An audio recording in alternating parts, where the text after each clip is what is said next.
in the context of protecting carnivores and species that are regularly vilified in the legal system, and realizing that they have no rights or voice of their own. And really, under most laws, they're protected only from extinction. So, hello and welcome to Symbiotic Futures, a space where we challenge anthropocentrism by exploring how humans and non-human beings can flourish together. I'm Venya Patel, founder of the platform, and today I'm joined by Grant Wilson, who is the executive director of Earth Law Center, to talk about the rights of nature and what an ecocentric world might look like. So, to start with, I'd love to hear about your personal journey and what motivates you to use law as a tool to protect the rights of non-human beings. Well, thanks for having me today. Really excited about this conversation.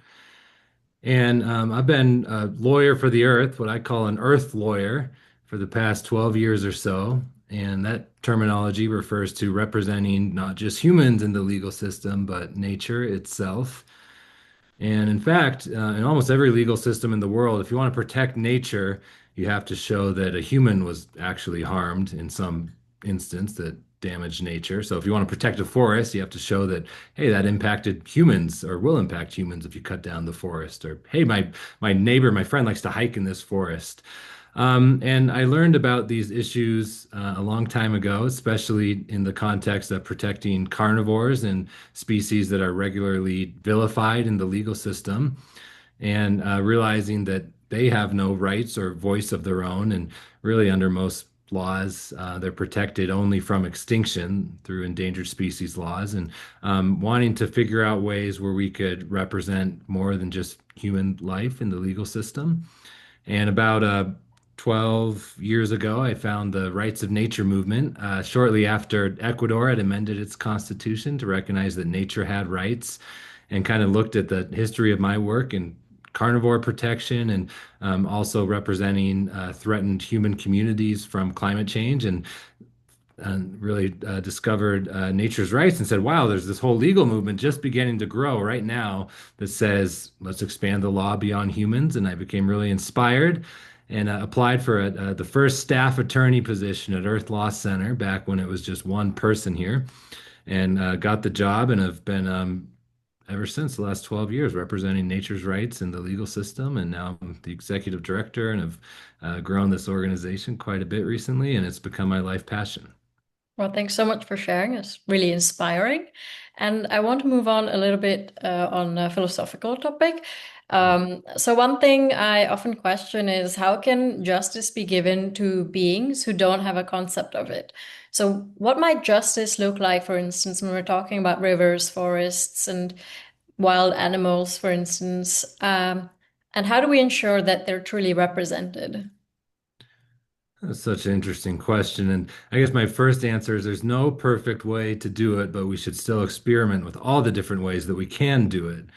So, when it comes to representing nature in the legal system, there's been a lot of approaches that we are now tinkering with in law. One of those is this idea of a guardianship body. Like, hey, let's appoint a group of individuals to speak on behalf of nature, and maybe they'll do a pretty good job of that. And, who are these people to speak on behalf of nature? Even proposing that idea takes a lot of hubris, I think. But hey, let's appoint cultural protectors of nature, those who have long culturally been guardians already of the natural world. And hey, what if they're legal guardians after that? And maybe they can do a pretty good job of speaking for a river of which they consider themselves culturally to be a part of, for example. Guardians could also include scientists who say, hey, like I understand what makes a watershed healthy based on concepts of science. And it requires free flowing rivers, and rivers need to naturally flood sometimes, and we need to ensure there's not a bunch of pollution going into the water, and we need healthy biodiverse ecosystems in the watershed around the river. And I get that as a scientist. Maybe that person can speak for the river. Mhm. It could include youth. It could include poets. It could include, all sorts of people. So these ideas of creating guardianship bodies is something that's starting to arise around the world, with the Wanganui River in New Zealand, and Mount Taranaki in Aotearoa in New Zealand as well. Mhm. The Atrato River in Colombia, and all these different ecosystems. That's one way to do it. But there's other ways as well that we're starting to look at, what does nature want? It ranges from, merely looking at scientific principles outside of guardianship to looking at AI as a way to give a voice to nature. That's an interesting one. That's kind of fun to look at.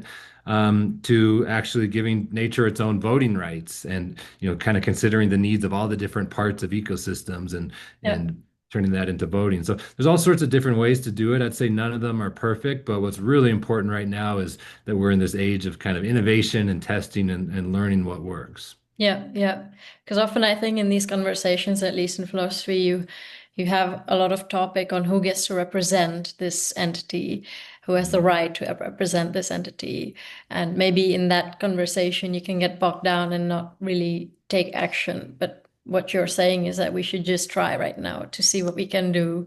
So there's something that can happen. I Yeah. think so for sure. And one of the cool things about the law is that there's a lot we can learn from here because we represent other entities all the time as lawyers and guardians. So, for example, children are represented in courts through a guardian ad litem. In some cases, it's a court-appointed individual who speaks for a child's interests. And sometimes that's gone horribly wrong, where someone's appointed and they have a conflict of interest. Maybe like, they have a financial stake in whatever happens to this kid, or there's a personal familial relationship. And the courts have come up with tools to address when there's challenges to come up with solutions. So, for example, if someone represents a child in the courts and it's the wrong person, and the court says, hey, you have a conflict of interest or you're not doing a good job, they'll replace the person, and there's standards for that. So I do think definitely experimenting is important. Let's try different models. But also, there's long tested safeguards in the legal system that as we experiment with these different approaches can actually ensure that there is some level of legitimacy and that the person or non-person speaking for nature actually has its best interest in mind as a basic standard. Yeah, yeah, yeah. And going into law and its challenges, you have been working at the heart of ecocentric law for over a decade. Yeah. And why do you still believe that law can be a transformative force for the planet? And what do you think are the biggest challenges it faces today? I think the law can have a transformative effect for the planet because looking at the history of rights for humans, it already has done that. You can look at a lot of legal systems once deprived many groups of humans of any rights whatsoever, and they were treated unfairly and horribly in many cases. And law has evolved towards becoming a more just and inclusive system. And you can look at movements for women's rights and gay rights and children's rights and indigenous rights. And as the law evolved, society's treatment of those people evolved as well and became better and more just. And frankly, we look back at our treatment of many groups now with horror and understood that they were treated unfairly. And I think that same evolution will happen for nature, where in the future, when nature's voice is really included in society, we'll look back with some level of regret and horror with how we've treated nature. Mhm. And the law, in many ways, reflects societal norms and values. There's kind of an interconnection there, a virtuous circle where as society's beliefs evolve, so does the law, and vice versa. So, in many ways, it's a mirror for how society believes we should treat nature and each other at any given point. That being said, the law is rooted in injustices and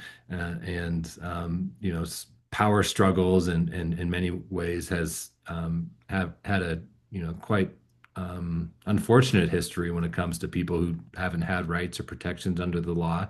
So there is a colonial legacy and a legacy of separateness from nature and each other in the law that we have to think of as well.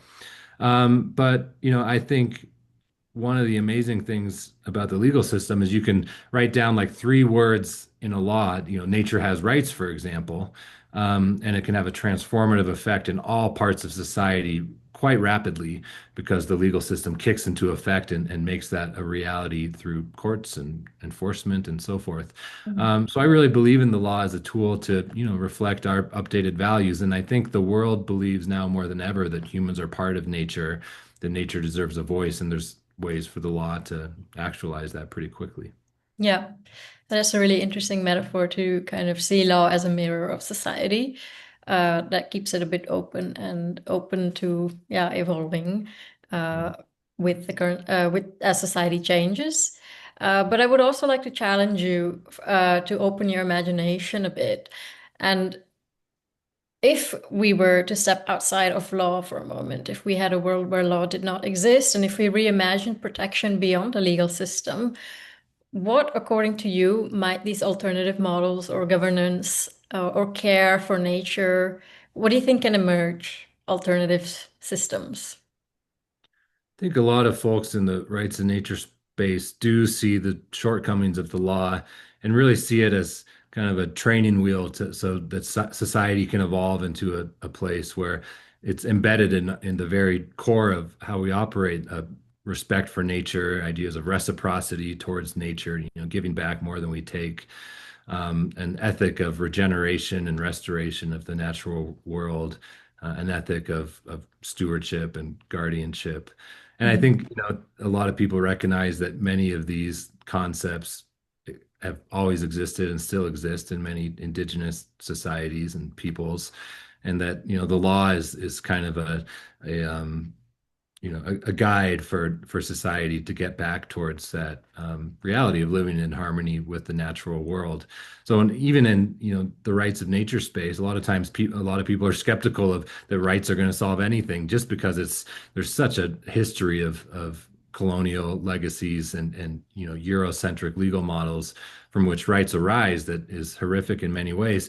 But my thought is that this can guide society towards a harmonious relationship, a right relationship with the natural world, and then maybe you won't need all these laws. Mhm. Now, what does that look like? I think, in this future in which it's not like lawsuits and litigation and going imprisonment and criminal law and torts and all these kind of adversarial parts of the law, in which a future in which those aren't kind of the guides for society is one probably based more in community, one probably based in bioregions, where people collectively come together to protect the health of a certain bioregion. You could imagine, major cultural shifts that still exist in some places, but in mainstream societies or Western societies, in which harmony with nature becomes an expected norm, and becomes taboo to destroy nature without giving back, or to take from nature without giving back more than you've taken. And I think even more importantly, considering how much we take from nature now, is to also evolve economic systems. So there's not this tension between protecting nature and having economic success. And there's new interpretations of what economic success means. Mhm. And I think that'll be part of the solution as well. So, there's a lot there. Technology will certainly be part of it as well. But there are futures where the law is not the end all be all, but society has evolved beyond that. Yeah, but we need law right now to kind of lead us to that situation where we use it as a tool to bring awareness and get the voice out, right? Voice of nature out there. Yeah. I think so. Yeah, especially when there's so many, large corporations whose, mission and DNA is really built around extractivism and Mhm. maximum value at the expense of the planet. Law keeps those entities in check, but I think, eventually even corporate law and corporations will evolve towards this Mhm. extractivism, profit maximization model, and maybe they can even be agents of good in the future. And then again, the law will be less necessary.